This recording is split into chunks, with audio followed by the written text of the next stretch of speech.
જો તમે બેટા ગુજરાતના સ્ટુડન્ટ્સ છો તો તમારા માટે એક જબરદસ્ત સ્કોલરશિપ પોર્ટલ છે. તમે ધોરણ 1 થી 10માં હો, 11-12માં હો, કોલેજમાં સ્ટડી કરતા હો, માસ્ટર્સ કરતા હો, પીએચડી કરતા હો, તો તમામ વિદ્યાર્થીઓ માટે સ્કોલરશિપ આપણી ગુજરાત ગવર્મેન્ટ જે છે એ પ્રોવાઈડ કરતી હોય છે. એ જે પ્લેટફોર્મ છે બેટા એનું નામ છે ડિજિટલ ગુજરાત. હવે આ ડિજિટલ ગુજરાતની અંદર 5 ટાઈપની સ્કોલરશિપ્સ છે અવેલેબલ છે. હું તમને કહેવાનું છું. તમારે કઈ સ્કોલરશિપની ઇન્ફોર્મેશન જોઈએ છે તમે કમેન્ટ જરૂરથી કરજો અને તમારા મિત્રો સાથે આ શેર જરૂરથી કરજો. કોકને આ વસ્તુ હેલ્પ થશે.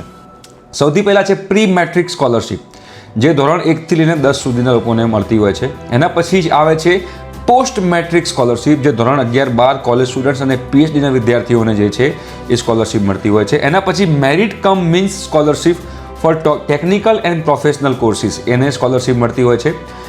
Scholarship for SC students, ST students, OBC, minority students લોકોને પણ ડિજિટલ ગુજરાત પ્લેટફોર્મ પરથી સ્કોલરશિપ મળતી હોય છે. અને સીએમ સ્કોલરશિપ સ્કીમ જે છે એ પણ ડિજિટલ ગુજરાત પ્લેટફોર્મ પરથી મળે છે. તો આ 5 સ્કોલરશિપ છે જેમાં જેમાં તમે એલિજિબલ હોવ એમાં તમે એપ્લાય કરી શકો છો. અને તમારે ડિટેલમાં હજુ કઈ સ્કોલરશિપ વિશે જાણવું છે કમેન્ટ જરૂરથી કરજો.